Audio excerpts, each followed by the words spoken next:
Preparing to live You're stream. getting my junior my doctors who are well grounded. You could call them training and patient family now they call it the understudy. Starting. And good evening, everyone, and welcome to another Jonah Club. I want to especially thank Dr. Judwin Ndzo for stepping forward to cover this vacancy.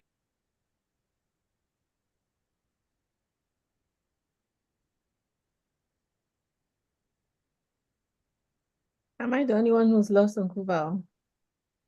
No, you're not. It's asking the same question to us. Yeah, we've all lost him.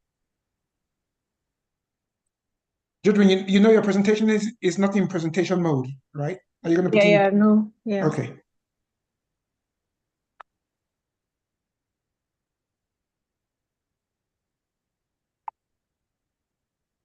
Okay, while we've lost him, I suppose I'll just take over. Give me a sec, please.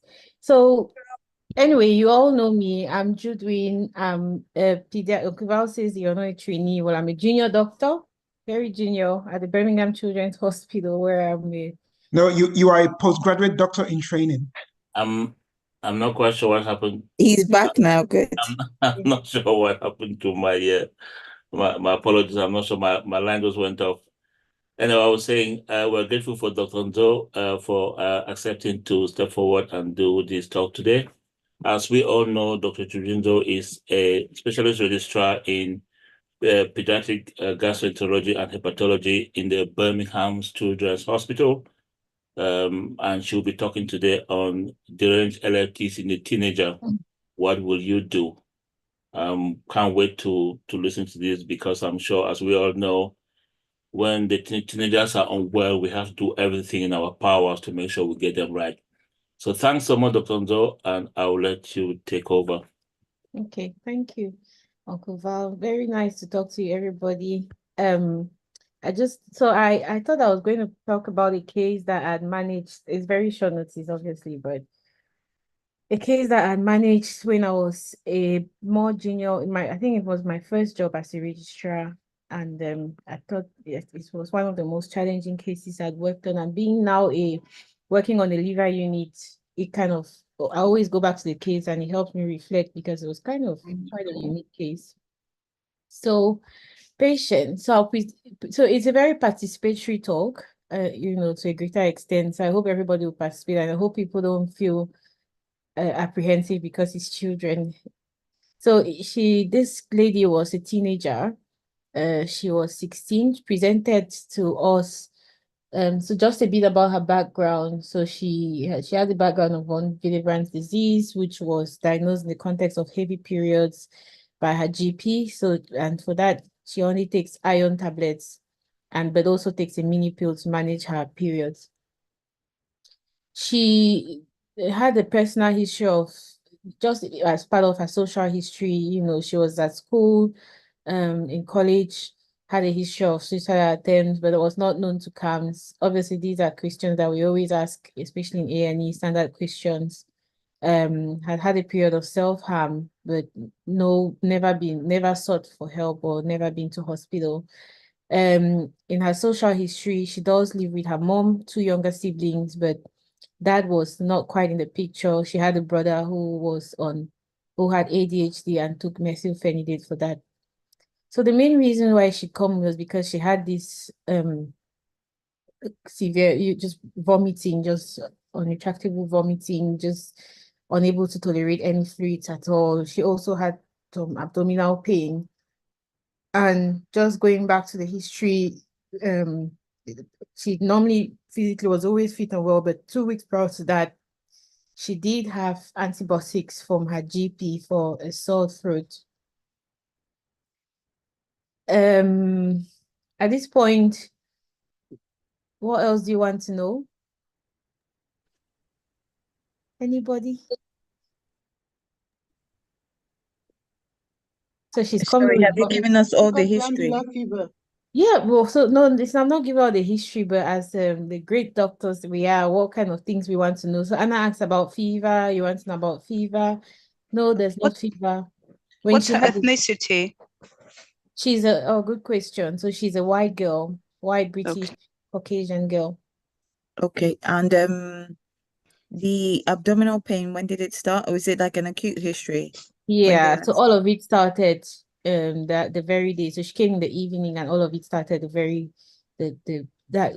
in the hours prior. Okay. And her sore throat is better now. Was it Yeah, better? her sore throat is better. So she had antibiotics from her GP, but the sore throat is much better. Okay. And is she on her, when was her last period? Is she on her period or anything currently? She's not on her period. We did a pregnancy test because we often do a pregnancy test for as routine for all teenagers presenting with type of tummy type things, and it was negative. Okay. All right. And how bad was her pain? You said plus. Is it like 8 out of 10, 5 out of 10? She was just in pain and unable to talk and just looked really unwell, but difficult to score. But she's just like, oh, my tummy is really hurting. But her main concern was the vomiting, which she had. But she was not really communicating with you as most teenagers would do. It was more mom trying to tell you what was wrong with her. So anyway, very relevant questions. There was as with with GI symptoms and with vomiting and tummy pain, you want to know about, is it a gastroenteritis? Very common, is there any fever? There's no fever, there's no diarrhea, no history of contact, no travel. And then when you examine her, you notice that she's vomiting. She's a young girl with normal build. She's vomiting. She's vomited so much, then she starts to have some blood in her vomit. But there's no frank blood or cut. There's no clots, just streaks of blood. And then she also reports she has a bit of headache. She's got a bit of epigastric pain. Again, she's been vomiting so much, so no surprise. She does look unwell, but more someone from, just looks like she's very uncomfortable. She's not jaundice.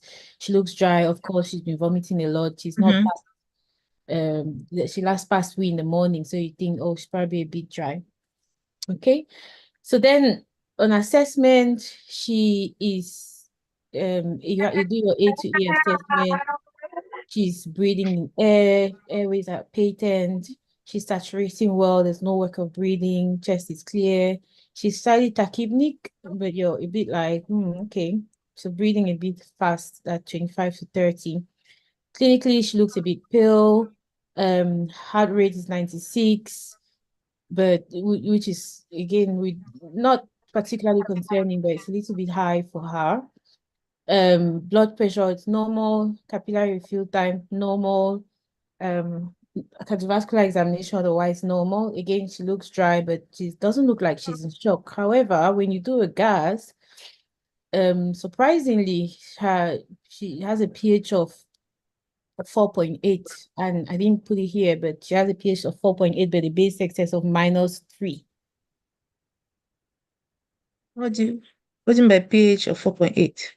Oh, did I say pH? Lactate, sorry. So lactate of 4.8, pH Okay.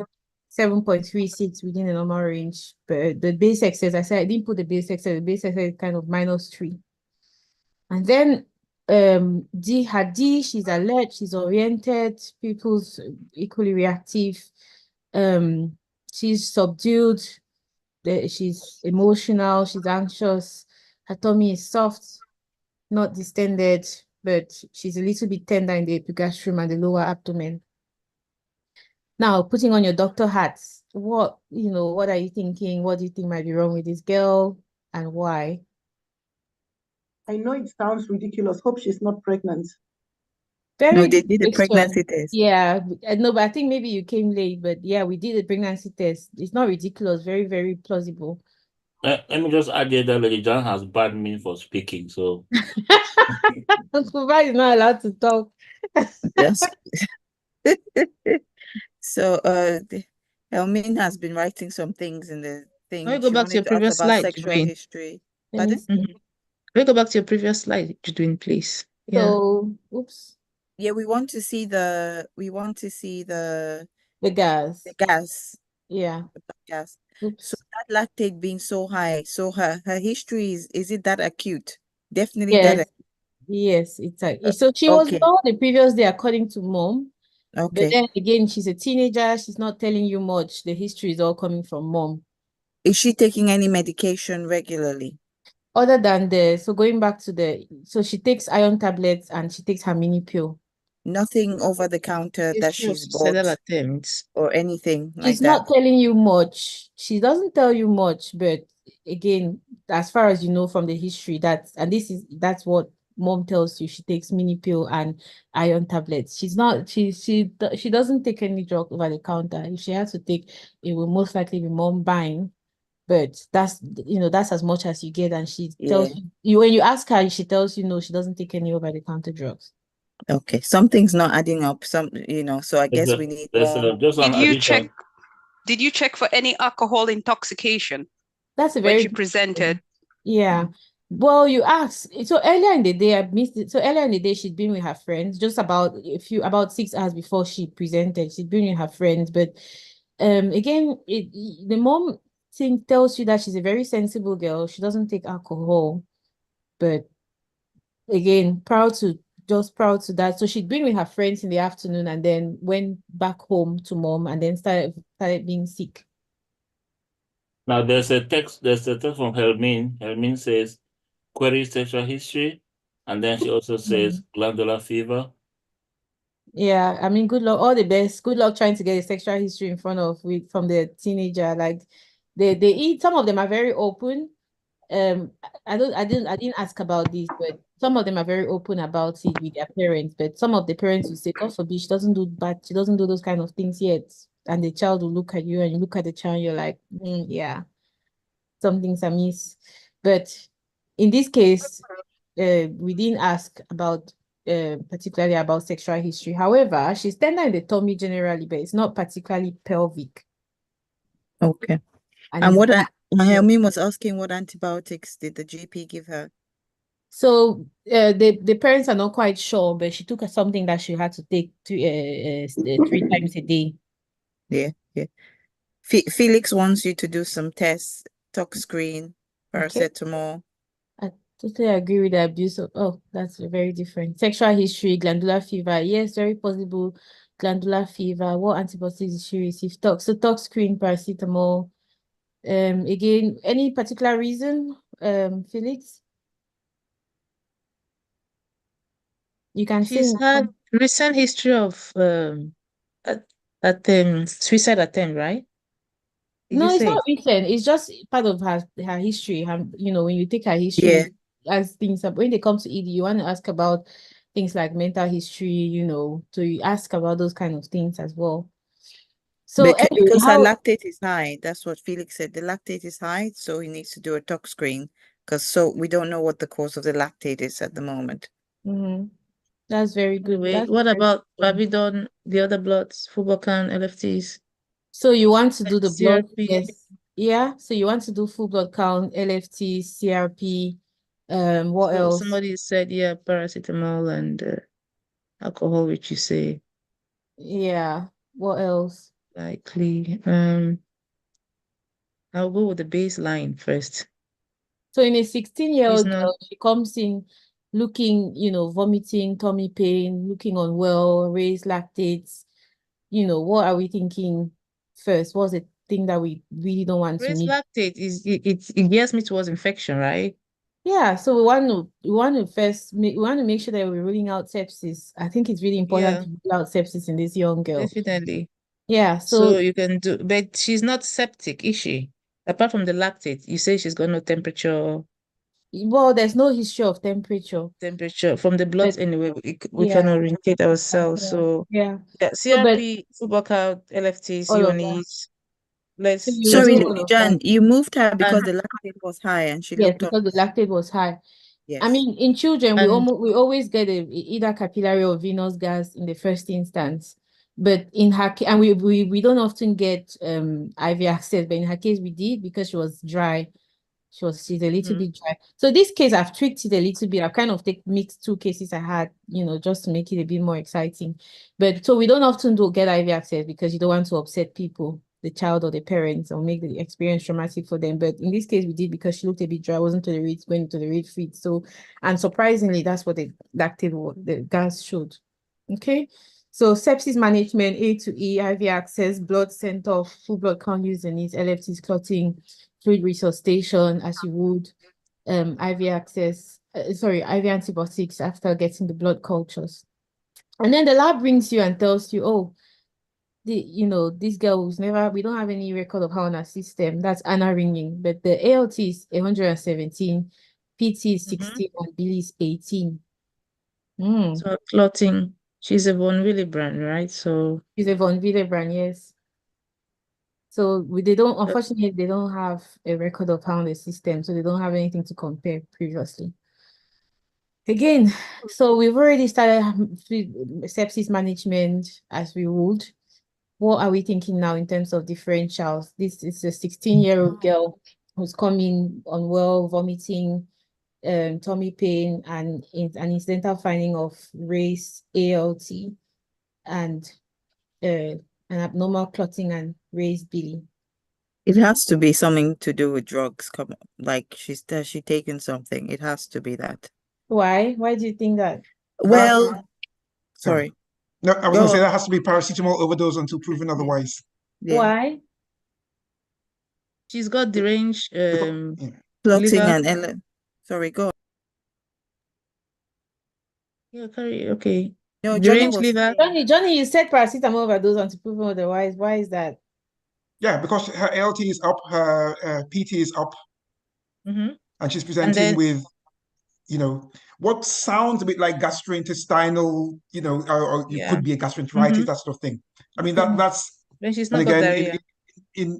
I don't want to be judgmental, but in a teenage girl. But why couldn't it be autoimmune hepatitis? Because autoimmune hepatitis doesn't present that acutely. I mean, she's not jaundice. She's coming with a very acute presentation. Could it be another kind of viral hepatitis? Yeah, it's a possibility. It could still be a viral hepatitis.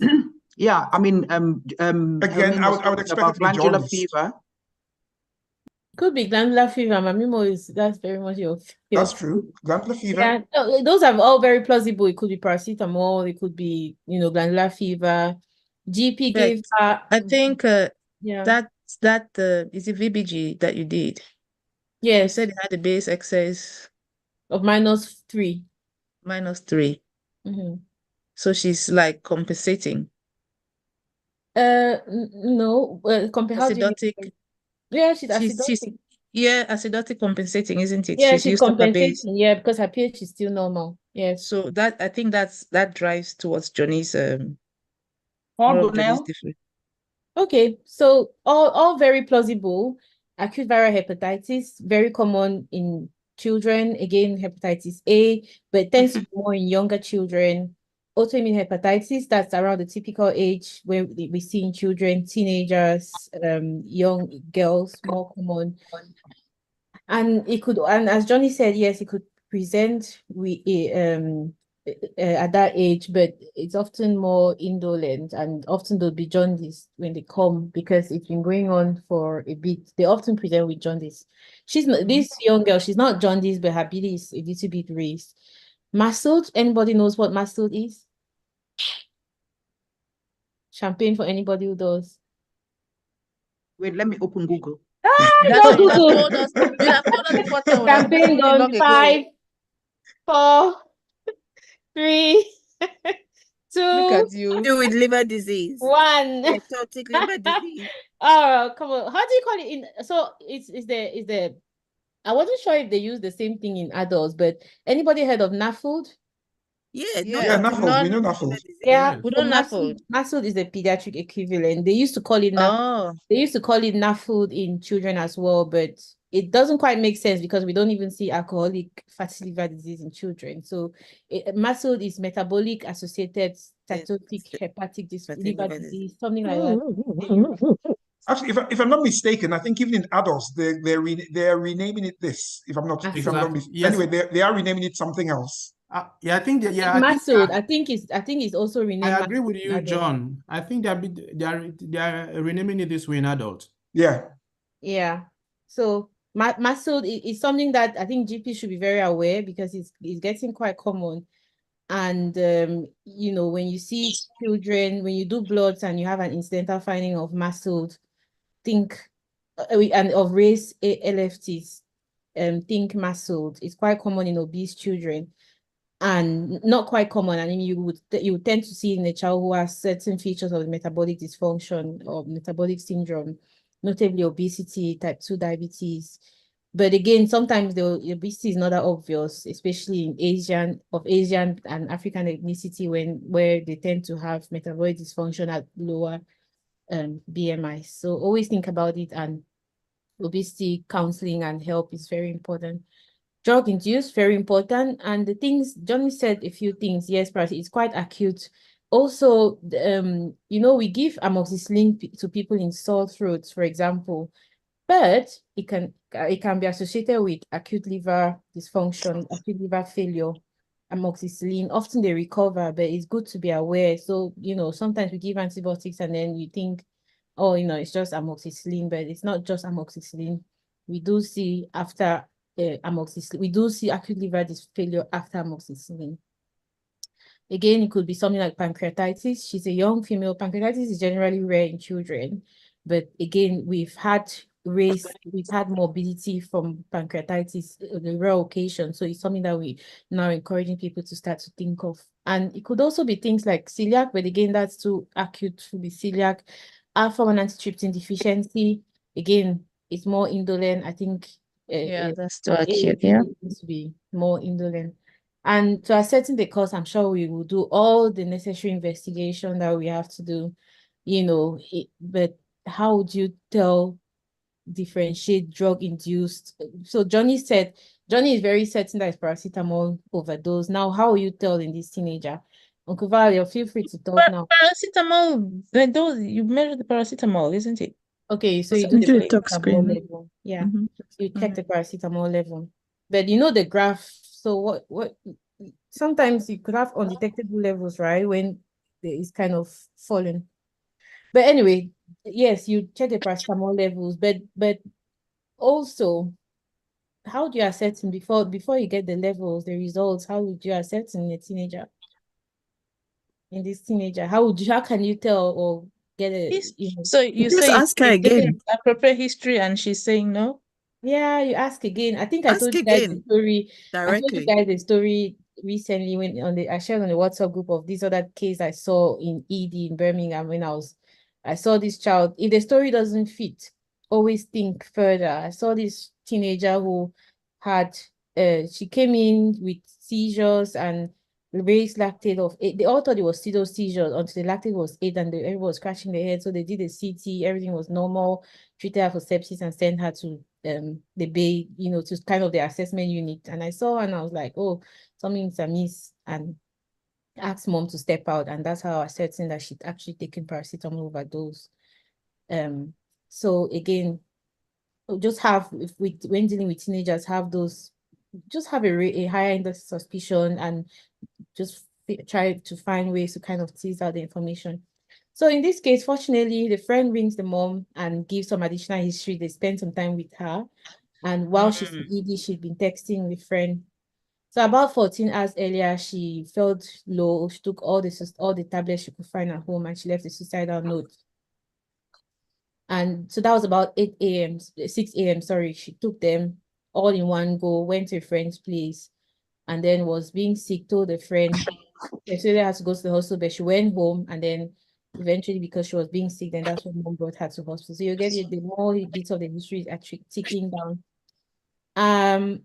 When you ask her why, there's obviously at that point the priority is not really asking her why. It's now trying to start managing the overdose, and now she tears up, she's crying, she's emotional, she's regretful, you know, and tells you that, right, I don't want to die, I really want to live.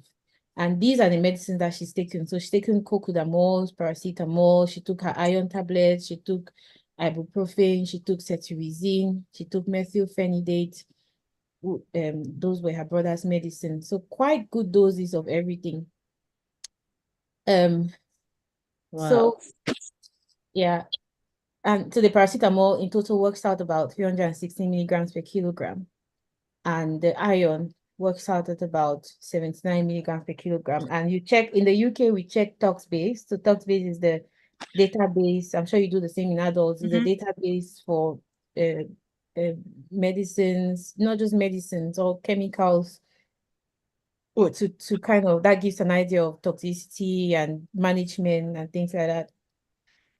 So that's what you get. And so you've checked and it tells you how to manage. So your impression now, so there are certain features of potential iron paracetamol toxicity.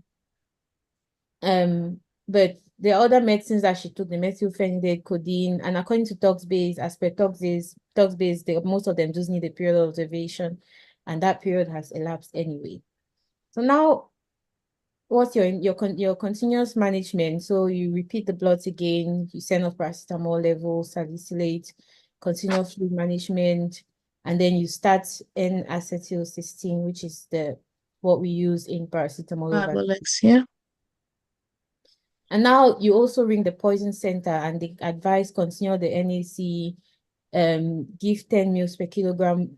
Well, they just, like I said, continuous fluid management. And then, as you all know, desferoxamine is also used in iron toxicity, but they felt, you're talking to the registrar, toxicologist, and he feels that, I think I wouldn't give the desferoxamine at this time. So hold off. Okay. So continuous resource. Keep observing her, monitoring her. She's in resource, and you're really worried about this girl. I don't know if you can see I can't see let me move this thing. So these are her blood tests at 14 hours. So this is when she came in. This is what you took. So paracetamol, paracetamol level 82. So that's not massively high. Iron level 79, ALT 117, Billy 16, INR 1.2, pH, that's it. Still, lactate is high, bicarb, base excess, glucose is normal. And then because you're ongoing monitoring and everything, 3 hours later, you're repeating the bloods. And what you find, the bloods are getting worse. Yeah. How worried would you be about this young lady, and what would you do further? Where's Rosie? Rina? Is she going to acute kidney Renal failure? Yeah, Rina and leave. Yeah, you didn't repair anyway, LFTs will not change that quickly. Yeah, because she's becoming more acidotic. Yeah. She's becoming more acidotic despite aggressive fluid management. Yeah. So you continue the management. Now you then speak to the liver team. So you've spoken to toxicology, you've spoken to liver team, and you guys all agree, oh, why don't we start desferoxamine? Iron levels are difficult to interpret, so you start desferoxamine, continue the management with IV omeprazole, you give IV bicarb, carry on ensuring your good urine output, regular gases, monitoring her stools. Then you admit her now. At this point, you're thinking, what's the right thing? Where should this girl be? Felix and Helmin have already said intensive care. I'm glad you say intensive care, because that night I had a battle with the intensive care people, because I was ST4, it was my very first registrar job, and I thought, oh, this girl should be going to intensive care. Leonard say I video people the follower. I had a battle with the intensive, not a battle, but I wasn't very forceful, but I rang him and I said, I have this girl, I'm quite worried about her. She's had like 3 fibrosis. She wasn't hypotensive or in shock or anything, but her lactate, she was just getting more acidotic, and then she started dropping her blood sugar, and they wouldn't take her to the adult intensive care. She was 16, so she would go to adult in Derby. She didn't need to go out of the hospital. But actually, what she needs is level 2 care, isn't it? So a high dependency unit should suffice for her. She doesn't need ventilating. She doesn't need inotropes. So actually, what she needs level 2 care. HDU should really should suffice, I would have thought. So level 2 care where? Because this was Derby Hospital. A high dependency unit. Yes, where? Is Derby Hospital the right place for her? Does Derby Hospital have a high dependency Derby unit? also has a high dependency unit, yes. So, Okay. I would at this stage, Mm-hmm. I think that would be appropriate. That's where she should be. Mm-hmm. You're going to be having ongoing conversations with, you know, The liver liver specialists and and people like renal, that. yeah. And she might need transferring, but what she shouldn't be is sitting on the ward, you know, a general ward, while this is happening. She should be in a high dependency unit. Okay.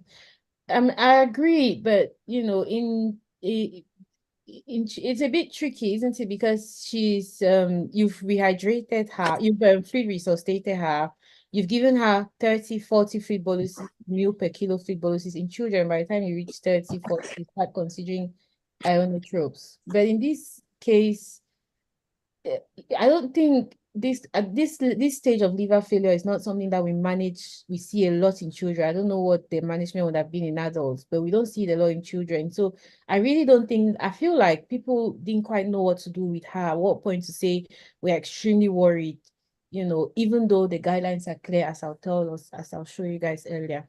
So anyway, let's carry on. So admit to HDU, cardiac monitoring.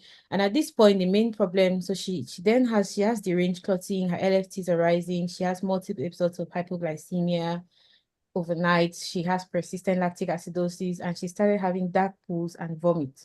The dark pools, she's had a lot of iron, so you're not very surprised, sorry. And these are her blood tests. This is how her blood test evolves throughout the night. So you can see, like I said, the paracetamol levels are good, helpful, but they then start to wane off when they've peaked. So again, you just need to have a high index of suspicion. Iron levels, again, difficult to interpret, you know, if you don't know her baseline. Ooh la la. Judwin, is that 125,000? 12,000. She's going to acute liver failure. Yes. Looking at the ALT. Actually, what happened this night is that at about maybe 20 hours here, or was it 20, about this period. So the lab reported her ALT as 13. So then the liver unit said, right, it's not a liver problem. Her sepsis is due to her raised lactate and blah, blah, blah, is due to something else. It's not a liver problem. Paracetamol is only 50 and ALT is 13. So it's not a liver problem. Think of something else. But how can the ALT move from 136 to 13 in a few hours? So it turns out that the analyzer doesn't report beyond a certain value. And so in misread, I don't know, maybe Anna, you could help. And I think it's I think there was definitely a fault, because ALT can increase rapidly, but will not reduce. So it was actually like 13,000 at this point, but the lab misreported it as 13. As 13. Somebody wrote it, because if you can't read it, it's going to put more than a certain value and not give you a wrong value. Okay, so when it gives whatever, I don't know exactly what happened, but it got the lab, the analyzer didn't read it because it was too high, and then the lab people put it as 13. So the liver unit said, not our case, we're not interested anymore. No,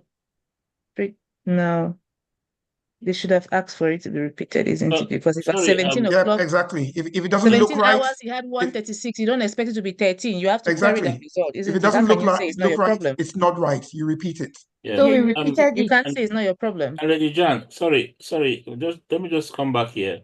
Again, my rusty brain here, correct me if I'm wrong. I always understood that the clotting is far more important than the ALT. So I don't understand. At that 20 hours, if we're probably clotting would have also been out of sync with the ALT, and I also know that ALT was the wrong result, because at 22 hours the clotting was 4.2. I will be frightened at this point in time managing a patient like that. I would really be sitting on her and making sure, because at this point in time I'm sure it's very clear that something drastic is going on at 22 hours, isn't it? Yeah. And the other thing, Lady Jan, is I'm very surprised that the liver unit would look at those results and say they're reassured because the paracetamol level is, 50 at 22 hours. Absolutely. Quite frankly, the paracetamol level of all the tests you have on here now, the paracetamol level is the least useful. It's pointless. I would, if when I'm saying repeat bloods, I would not even ask my juniors to repeat the paracetamol level. No. I'm interested in the ALT. I'm interested in the bilirubin. I'm interested in the INR. I'm not interested in the paracetamol level at 22 hours after ingestion. So that I think that, I mean, everyone else has pointed out as well that that was really, I don't know. You don't like criticizing people, but it's that was, I think they didn't feel like walking that night. They very were hoping to have poor one less judgment. patient. An own goal. That's what you want to say, Johnny. Own goal. An own goal, yeah. Yeah. It was very poor judgment. That was. Yeah. I don't So know. anyway, we repeated the blood test. So at this point, I was having lots of discussion with the liver unit, with the adult intensive care in Derby, with COMET, which is our intensive care transport team, which is they're in charge of transporting unwell children between hospitals. So they'll transport from local maybe to an intensive care unit, or wherever it's needed. I suppose Lady Jan, the equivalent. Felix has just asked a very relevant question. Why you were calling all these people? Where was your consultant? My consultant was home. Registrar. My consultant was home. Holding the ship. You see the old school boys. Yeah. I mean, if you're not going to come in from home for this, I don't know what you're coming for this in a 16-year-old. Yeah, and mind you, in Derby, you cover both the A&E, the wards, and the HDU. Right. So as the registrar, so that's you. Lady Jan. Yes. Just about the consultant, you said the consultant was at home. Yeah. Meaning had you called the consultant in and they said they were not coming? I called the consultant from the get-go. As soon as this girl walked into resource and her lactate was high, I started the management and called the consultant. What I didn't do was to tell her that I think you need to come in, but she was involved in the discussions with COMED, with the whole, she was involved. Then, as Johnny says, if they didn't, if we cannot recognize that this is fire, this is really serious, then we don't know what is serious in their own book. Okay. So let's carry on. So by this time, so we started giving her boluses of glucose. We gave her additional IV bicarb. And in my experience, giving bicarb, I think Felix, you could correct me, you're an intensivist. I'm not a fan of giving bicarbonate because it just masks the underlying problem and it makes us feel better. So you give bicarb, neutralize the gas because it's acidotic, and then everybody feels better. But then you're not curing the underlying cause. And I think in certain situations you give bicarb, like renal people and gastro, they tend to like to give bicarb because the causes of acidosis there often is bicarb loss, but still you have to address the underlying problem. So anyway, we carried on with our management. Then we started the antibiotic protocol we started managing her now towards the liver failure protocol. Give her IV antibiotics. Does anybody know why we give antibiotics in liver failure? In acute liver failure, why do we give antibiotics? So the liver, if you think, the liver is a very, very important organ, one of the biggest organs in the body, if not the biggest. And it receives, its role is very important in that it receives blood supply from the gut directly. So, and that blood supply is full of nutritional, so lots of products of breakdown of digestion of food, but also the gut is septic, the food you eat and all of that. So the liver filters all of that. So if the liver is not working and there's acute liver failure, then you're at risk of severe sepsis. The evidence is not strong, and I think they're kind of stepping down from it, but that's the reason why they give IV antibiotics and IV and antimicrobials and antifungals in acute liver failure. And then at this point, I spoke to the adult ICU, the local ICU. Again, they were like, there's no airway abnormality or abnormal neurology. So we carried on managing the patient and discussing with COMET. By morning, it was clear that something very, everyone was extremely worried about this girl. And the feeling was that after, if at 24 hours of injection, despite all the aggressive management. She still has a very raised lactate. Then something more needs to be done. So by then she'd had vitamin K as well. We'd be monitoring clotting regularly, as well as all the bloods. But so we gave her vitamin K, but the clotting did not normalize, did not have any effect at all. So we started checking ammonia. So there's plus of, you question the evidence of ammonia, checking ammonia in encephalopathy. Basically, at this point, you're worried about encephalopathy because there are so many indications for acute liver, for a super urgent liver transplant in acute liver failure. And the development of encephalopathy is one of them. I think within 2 weeks of liver failure is one of them. But whether ammonia is a good measure of encephalopathy is debatable, but then we still always check it. And so that was it. They kind of left us to they kind of said, we discussed with the liver team if there's any signs of encephalopathy, if the INR continues to rise after vitamin K, if there's hypoglycemia. Mind you, she'd already had hypoglycemia throughout the night, or if the lactate kept on rising. I honestly, when looking back at it, I honestly feel like there were lots of missed opportunities this night to kind of save this girl's native liver. And then, so these are the criteria the liver team gave for rediscussion of this girl. So, yeah, I've spoken about the ALT that was erroneously reported. At this point, the liver team, that was midday the next day, they felt, because she came about 8 p.m., so I managed her until morning, and then by midday, everybody agreed that she needed to go to a liver center. That's why I was asking Johnny, like, where do you feel like at that point, 12 hours ago, was the Derby Hospital the best place to manage her? Derby Hospital is not a liver center. And I think by the time she got acidotic and we realized that we were resuscitating her and unable and she wasn't responding, things getting worse. I think at that point they should have made a decision to transfer her to the liver center already and consider CVVH, like Felix said. So then we started managing her. Her clotting was very off, discussed with the hematology and gave her clotting factors. Mind you, it was not just paracetamol. She'd taken iron, and if you read the literature, iron toxicity can be very, very fatal. So she had a CT scan, which showed signs of acute hepatitis and already, no definite areas of necrosis, but then they were quite concerned about early hepatic ischemia. So then we couldn't find a bed for her in a liver hospital, in one of the liver centers. But Derby was not the right place for her because she needed intensive care, pediatric intensive care. But then she was 16, so she could have gone to adult, but the child didn't want to go to adult. So we sent her we sent her and also by this point we hadn't known that the ALT was erroneous.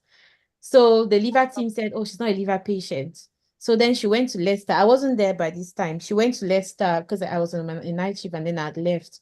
So she went to Leicester Hospital intensive care. And then by the time she got to Leicester, the lab phoned. So it was daytime, maybe more people in the lab, or maybe the second. I think by then they also had the repeat ALT level, which came back as 12,000 and something. So then it was clear that it was a liver problem. And then she then went back to they then sent her back to Leeds. So she ended up going to Leeds. By the time she got to Leicester, she was already she already had an AKI. All her bloods were off. And the consultants in the intensivist, the PICU consultants told the family, we're going to intubate you. Told her that you may wake up and you may have encephalopathy and wake up and this is the last time you're normal self, you're a different person. So it was all very emotional. She phoned her siblings. Cried. She had other half siblings and her whole family, her boyfriend, phoned and cried, said goodbye to everybody because we told her she may not survive. And then she was intubated for transfer to Leeds and then went to Leeds. She had a VASCAT, had hemofiltration. And And when she got to Leeds, obviously they realized that, well, the diagnosis was that she had acute fulminant liver failure with deranged clotting encephalopathy, stage 3 AKI. They carried on with the hemofiltration and they listed her for super urgent transplant, which she eventually had on the 20th of January. So that was about 5 days after the initial insult. She had it, and it was from a brain dead donor. Again, brain dead donor. I'm not going to go through all of this.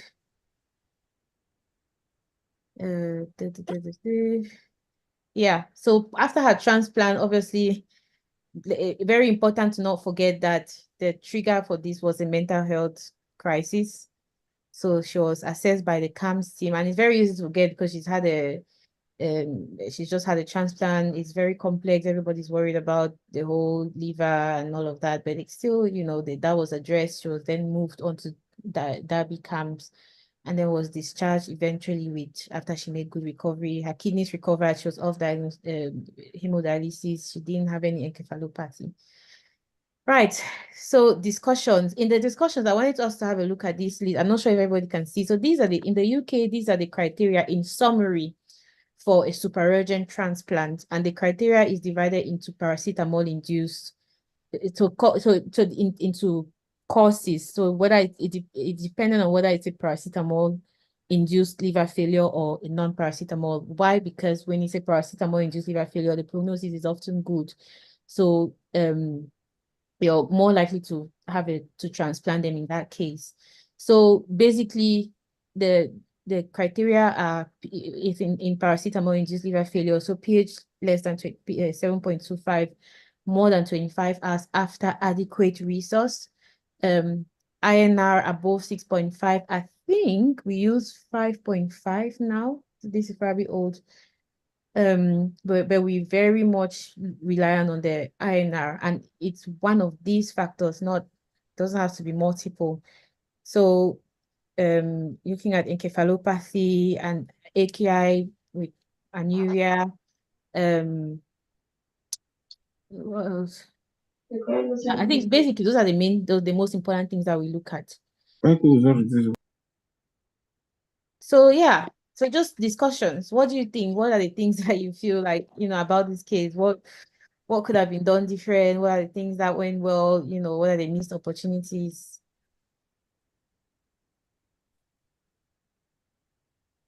I can't. So are you saying that the reason the liver team didn't take her was because it didn't fit that fit what was the registrar or whoever you were looking at a list of things, and they ticked it and they said no, it doesn't fit, because it didn't look like she was getting better at any point. So I still don't understand that. They said think something else. The ALT is normal. It's not the liver. Yeah. I'm not surprised she came to Leeds. I remember when I was registered in this region, I think our Leeds liver unit was very quick in taking those patients very early, to be honest. Most of my paracetamol patients, I think at 20 hours, the liver unit would have wanted us to transfer to them, probably because they can always manage in their own IT over there and stuff. But they were quite, the Leeds liver unit that I've worked with closely in this region are always very proactive in taking those patients quite sooner. But I think that a lot of things were done for the patients, to be honest. I think there was a lot of good monitoring of the patient's bloods along the way and understanding what was going on. Did you guys have to put an incident on that lab? Because I think that lab result was really unacceptable. We did, yes. It could have it really did derail management for some time. But otherwise, looking at what you did that night, I thought that there was a lot of close monitoring and understanding of what was going on and seeing all the possibilities as well, which is what we can do, isn't it? There was kind of like thinking out of the box, really. It could not be, it could be, what could it be else? But I'm sure from the outset it was clear that it was a paracetamol delivery and it was saying something otherwise. It was a very good case. Well done. I thought it was a very good learning case. Lady Jeanne, can I ask? Yes. And I know that it's really about the management of the case, but I can't help feeling absolutely distraught for the parents of this teenager. How were they managed? Not sure that we did much for the parents. Well, I mean, the whole that we refer them to CAMS, and I don't know what CAMS does. I mean, obviously, the main concern at the moment is, at the time, is her acute liver failure. But I think we're more concerned. We, from our point of view, we're more concerned about that. But you know, when they refer to CAMS, I don't think CAMS particularly does anything with the parents, but they could, depending on the trigger. So, and the annoying thing is that the children who take paracetamol overdose, they know how much to take. They know what is a safe limit, those children. Like every night, if you go to A&E, you have at least 1 or 2 drug overdose, and it's often paracetamol. Like I had one who came, and I said she didn't take too much, and it was her first time. Her parents were shocked. They were like, "We didn't see this coming. She goes to church. We have a nice community. You know, why did she take it?" She took it and told her teacher at school. And I said, "I'm going to do blood test." She was terrified. She said, "But I didn't take enough. I didn't take too much." So they know that there's a safe limit to take that wouldn't get you to do blood tests, or that won't destroy your liver or something. And when they come, I always tell them that you're going to fry your liver. You're lucky that you've gotten away with this, but you're going to fry your liver. Like, and I always talk about this case. I say I've seen children who have liver failure because they had paracetamol overdose. So we get CAMS to see them. You know, how much help CAMS is, I don't know, because sometimes they come, you see the same person comes 2-3 times a week with the same paracetamol overdose.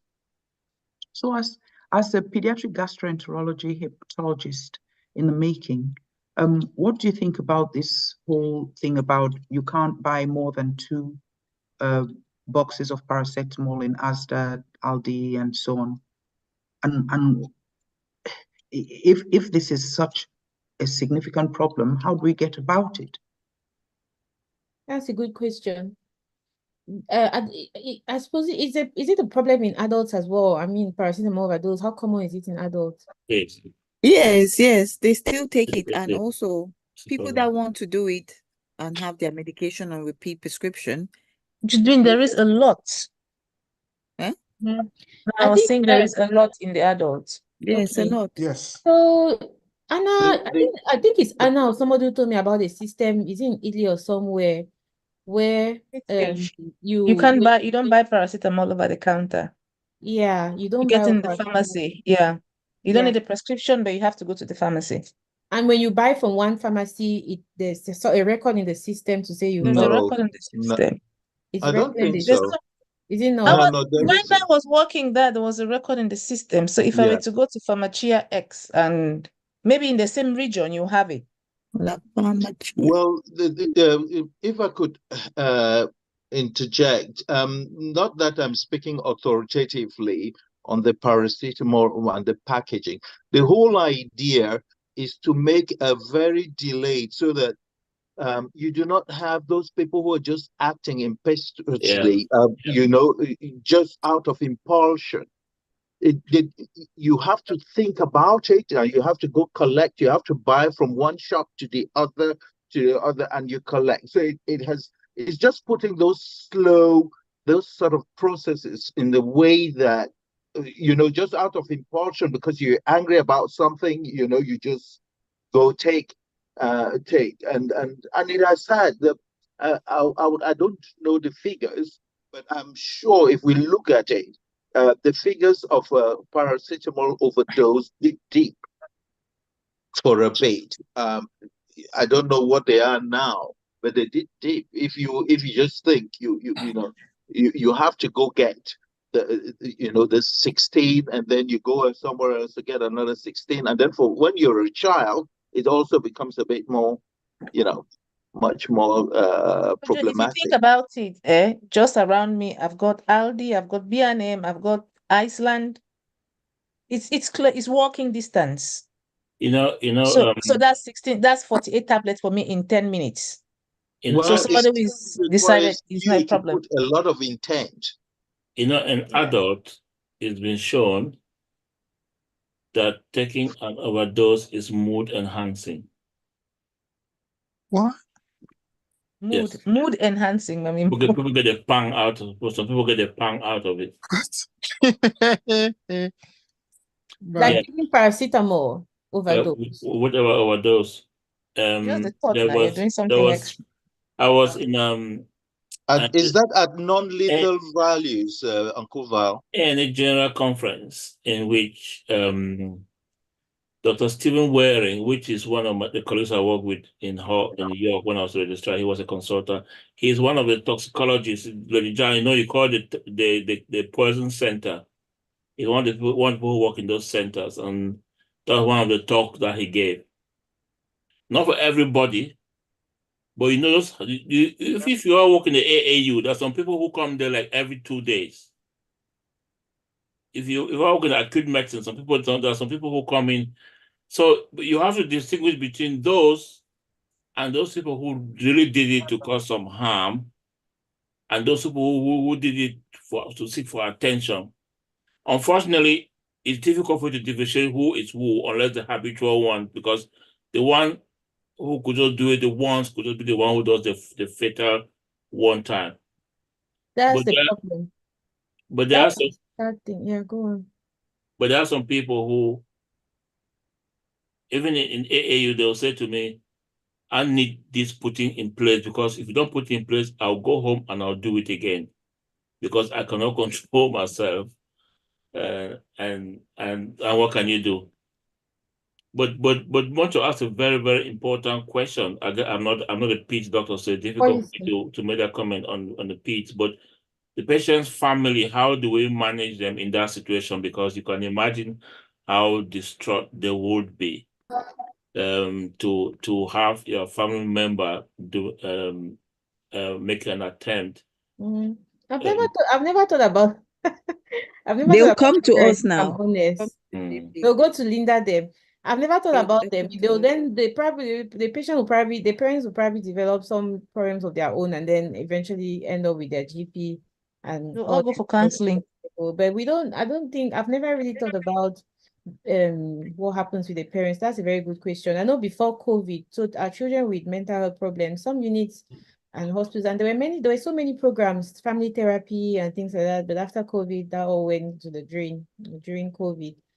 So, but this was a very sad case, because this was her first time taking the paracetamol overdose. Her previous suicide attempts were just cuts, and I doubt how serious they were. But Lady John, that was a lot of medication, though. I know it was. She took anybody, but she took so much, and she didn't have was a cocktail. That was she didn't have a clear reason for taking the drugs, and she was very regretful. She was very regretful. The teenagers, they do this and they think it's a play now. I don't know what they think it is. They don't understand the amount of so history is important, because you see, she already had a previous attempt of suicide. Yes. Yeah. Manford, you said paracetamol use of the food tenderizer in some countries. Manford, now I'm going to those countries now. I'm not eating any food there. What's your comment? That's thanks for telling us. Thanks for telling us. When I go there, I go there and fast. When I'm fasting, what? Uncle Val, you must be a vegan when you go there. That's it. It's only for meat. That's it. But going back to the case, I just feel like there were lots of missed opportunities, and I think that the liver unit should have accepted her early on than when they did. By the time she started being acidotic and INR was so high, and by the time we established that it was paracetamol overdose, the number of tablets she'd taken, the paracetamol level were irrelevant. But when her clotting was already abnormal and not responding to vitamin K, being acidotic, not responding to fluid restriction, I feel that the liver unit should have taken her already. Yeah. Kind of that would, and also she was having hypoglycemia already. So by like 3 a.m. ish, when all of this was clear, the liver unit should have taken her in. If I were the liver registrar, I got the call, I know that would have taken her. So we're talking to the Birmingham adult unit, because she was already 16 and above. The children's unit only deals with under 16. And again, I've asked about the effect of hemodialysis. Maybe Felix, maybe this question you could help with this. What's the role of hemodialysis in acute drug overdose? So there was iron, there was paracetamol on board. Yeah, thanks, Judwin. It's great to see all of you. This is my first meeting. I must say, apologies, I haven't been attending. I owe Uncle Val a big fine when I next see him. This is an interesting case. First of all, I think well done. You did your best all night. I think you did a fantastic job. We do have similar cases in Nottingham. I don't know if you remember, and we deal with these cases on a regular basis. Birmingham, for the adults, they go for early continuous hemofiltration, and Cambridge will leave it to us to decide whether we think they need to have the hemodialysis or hemofiltration or not. So Cambridge is a little bit more relaxed compared to Birmingham. So I think the evidence is not overwhelming, but I think it's good practice, I mean, to stay ahead of the curve in terms of the acidosis. You could give some bicarbonate to buy time, but eventually you will probably need renal replacement therapy, as you saw in this girl, which is what eventually happened. So you could be ahead of the curve. You mentioned the antibiotics. Very good point. There is translocation, and again, the liver is a very important organ in terms of fighting infection. And you do get, when the liver is not working, there is also risk of bacterial translocation for fungus and bacteria. So we always cover. But I think your consultant should have been in. I think so. I definitely do, because I think it's a different, when it's a consultant to consultant discussion, it does have a bit more weight. No disrespect to you, but I think if your consultant in Derby doesn't come in for this case, I don't know what they come in for. Do they ever come in? Bronchiolitis. But I think, you kept it going. You monitored closely. You kept on top of the blood sugar. You did your best. You gave fluids. I mean, you probably stayed up all night beside this 16-year-old. That's probably what you did. And that is probably what saved her life, because she was well resuscitated throughout the night. And you were keeping an eye on everything like a hawk. And I think that is what kept her, that is what saved her life. Not the transplant, yes, but I think that night was crucial, that you didn't take your eyes off the ball. So well done. Thank you. Could plasmapheresis have changed the outcome of the case? I would say no. I think the way it was going, you could see from the trend. It's unfortunate that the lab made a big error with saying that the LAT was 13. I think that was a catastrophic error, as Uncle Val said. That is a big incident, that one, to make that mistake.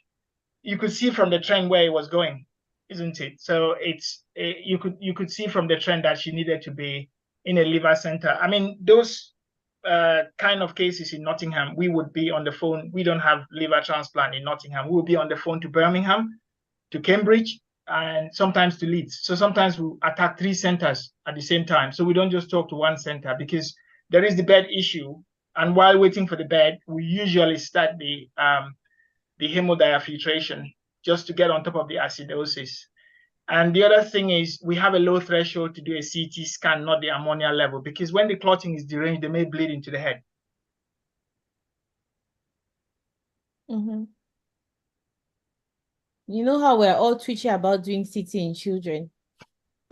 But this is an indication. We do have sometimes we take 16-year-olds in Nottingham, and we would explain to the parents and CT the head. What you don't want to do is miss a bleed in the head, because once the INR is 6.5, 5.5, you could have a catastrophic bleed in the head. And if you're going to intubate them, it will be difficult, because all you got is the pupils to monitor once they're intubated. And if you're monitoring the pupils, in order for them to have a blown pupil, you need a massive bleed in the head to see that to get blown pupils, which is again another delay. So low threshold for a CT scan if you're going to intubate, or if you think they are a bit obtunded. Thank you. And the desferoxamine, so when I spoke to the poison center, they were not keen to start desferoxamine initially. And would that have changed anything? Because when I read about iron toxicity, I actually wondered if the iron was even the more important aspect of it, because it sounds like iron overdose, is quite bad, nasty. Would could desferoxamine have altered the outcome? Because we started it about 4 hours after she presented. Well, I don't think so. I think you need to go with the center.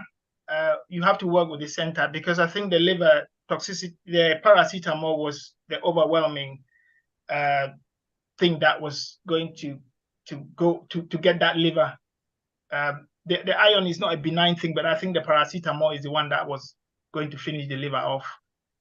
So I think you have to work with the toxicology center and document clearly the rationale for not starting the iron any earlier. You would never be criticized for that. That's what we do. Thank you. Any other comments? Yeah, learning point about the IV antibiotics, but I was sort of a bit, when I saw the fluconazole, I was just thinking, fluconazole is one of those medications you have to reduce the dosage in any form of liver, or be careful not to even use it for extensive periods because of hepatic damage. So when I saw that there, I'm thinking, isn't that going to kill it off? Well, yes and no. I think you make a valid point. There, you have to work with the liver center and go with the dose. So you have 400 milligram, you have 200 milligram. If you're on hemodiafiltration, the machine does eat a fair amount of the fluconazole. So you have to. That's why you have to work with the liver center. Sometimes they just want a reduced dose, but they want something. Because there is evidence that there is some benefit in terms of covering for the fungal infections. Yeah. Okay. And maybe possibly also for any, it may also help where there may be a transplant coming. So because fungal infections are generally one of those things which deal with, which would damage any, I mean, most people with transplants and things like that. It's a very much more difficult infection to sort out. I just wonder whether that also plays a role.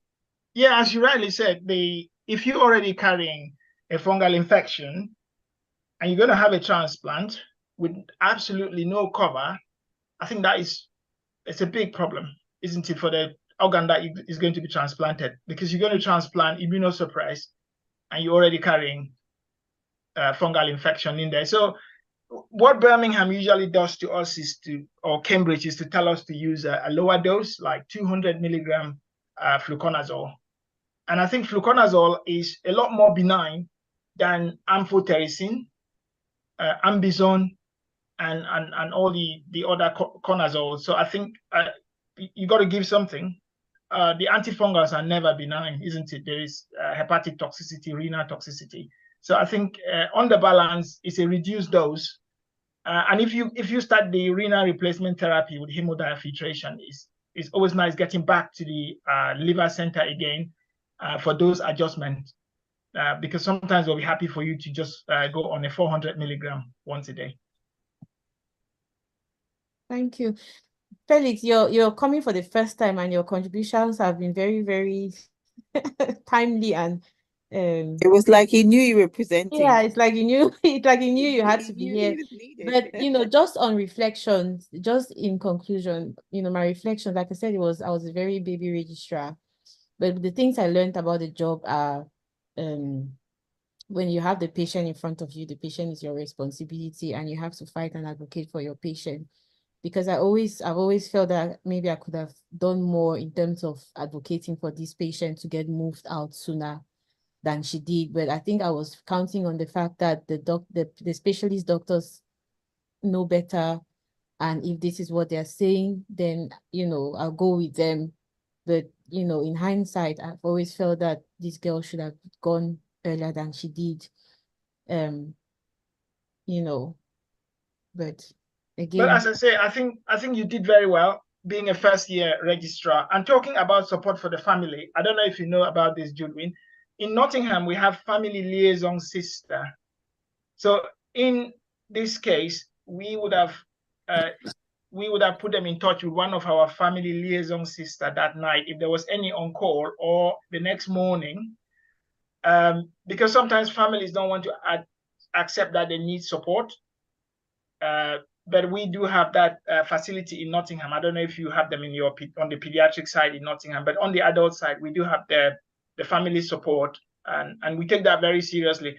And I think the other thing for you and the team and maybe the nurses who are managing the patient is for you to talk through this, to have some kind of debrief among yourselves. I think that is also very useful, because I think those of you overnight did a fantastic job. You kept the fluids, you kept the blood sugar, you kept doing the bloods, and you didn't go to bed. So I think that was really what kept that little girl going.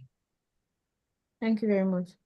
Lady Jan, would you have called, now that you're more senior, would you have called your consultant in, or do you think Yes, yes. I mean, Yes. I've learned to tell my consultant I really need you to come in. Yeah. Yes, good.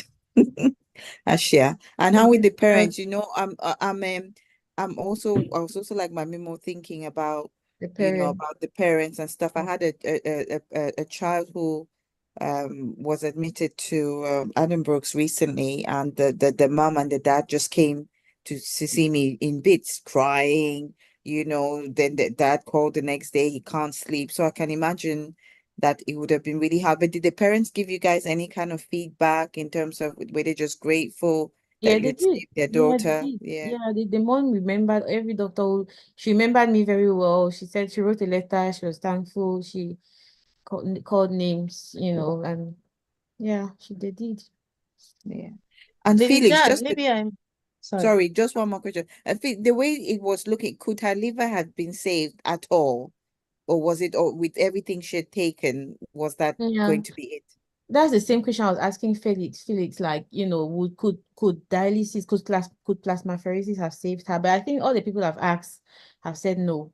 I don't think so. I think it was a matter of time, isn't it? And I think she took a fair amount, put it that way. I mean, those things that you listed there, she took a fair amount. And I think based on the things that you listed, she needed to go to the liver center quicker. Yeah. That was the key, that you know what will happen with the liver with time, isn't it? And I don't think you could have got away without a transplant in that case, bearing in mind the list of things that she took. Whether the plasmapheresis would have helped, I doubt it. But I think she needed to be in the liver center because it's just too much for Derby. I think it's just too much for Derby. Yeah. In addition to that, she came late. She came 12 hours after. Yeah. Or 14 hours later. Yeah. Okay. Thank you very much. Anna was saying something. She's gone. Anna. No, I'm saying I have the impression I missed something. Did she survive? She did. She's alive. Yeah. She had a transplant. She had liver transplant. She had a transplant. Okay, I missed that part. All right. And maybe you missed it also. She no longer has her native liver. Mami will like that one. Yeah. Honestly, for me, they say you catch the liver. Need to.